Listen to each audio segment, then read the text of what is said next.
Okay, we're back, and this is the second component of 3 components in Module 3, which is production continued, okay?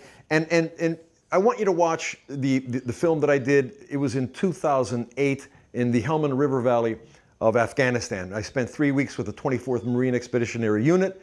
I had incredible access. The commander of the unit was really, really generous and said, look, you know, he said, you know, if you're crazy enough to be here with us, I'll let you do whatever you want as long as you don't get in the way of my Marines.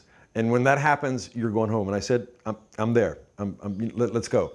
So, I mean, he let me move around from platoon to platoon in his unit. They saw some action, which was really, you know, it really made the piece. And the people were open. You know, the characters were great. They were articulate, and so it was a wonderful. Actually, I was a finalist for a National Emmy Award for the piece that I did, and I did the piece for Now on PBS. It was like 20 minutes long, but watch the piece. But what I want you to pay attention to here is this concept of participatory observation. Okay, our job as filmmakers, as journalists, is to observe. We observe, we document, we record. We process this stuff.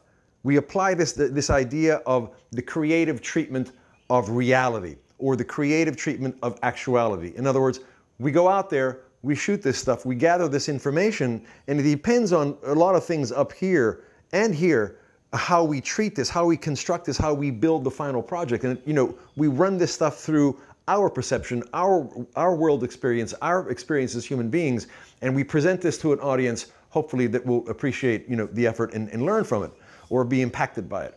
So this concept of participatory observation is what we do. You know, primarily we're observers and we're recorders, we're documentarians, we're reporters, okay? But we have to participate to a degree to get our characters, once we select them, we have to participate to a degree to engage them and to get them to tell us their stories. If we don't do that, or if they can't articulate their stories very well, then we have to write narration. I'm not opposed to narration. I think narration is great. I enjoy using my narration. No one really likes their own voice, I can tell you that. But you know, writing narration and recording your own narration is your final seal of ownership over this piece. You know, your voice, you say what you want to say, it's your piece, it's your story. So what is participatory observation?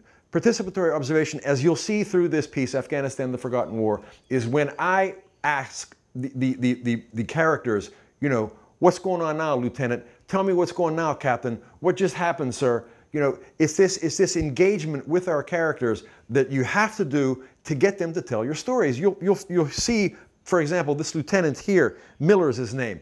You know, Lieutenant Miller will turn to me and he'll say, you know, so far, you know, no incidents here, a lot of barricades, a lot of this and a lot of that. He's telling me that precisely because I asked him, Lieutenant, what's going on now? And you have to do this, particularly in a situation like this when you're running around with, you know, a couple of dozen Marines in a very dangerous situation. You can't just walk up to these people at any time and ask them, you know, tell me what's going on here. You have to be very selective, very strategic about when and how you ask the questions so that, you know, these folks respond to you in a constructive manner.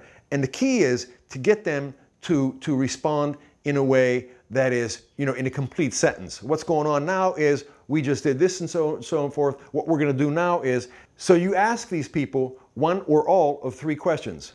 What are you doing now? What did you just do? What are you going to do? When you ask your characters, once you figure out who the characters are, you ask your characters those questions, they will tell you, they will give you their story.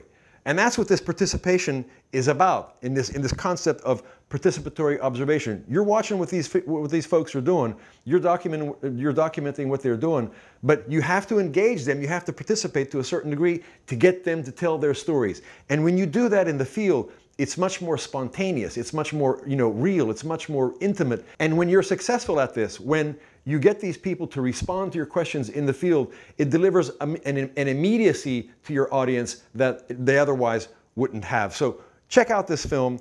Watch for these informal interviews in the field, spontaneous questions, spontaneous answers, very different from a formal sit-down interview when you set up a tripod, you set a person here, you sit over here, you ask them questions, very different animal, okay? So we're talking primarily about informal interviews in the field here, on the spot, spontaneous interviews. A formal interview, again, is very, very different. I did a lot of formal interviews for this piece, and I never used a millimeter or a millisecond of that material on screen. I used the information as background. I used the information to write my own narration, but I did not use one of the characters, one of the persons sitting there and in front of the camera talking to me and or the camera.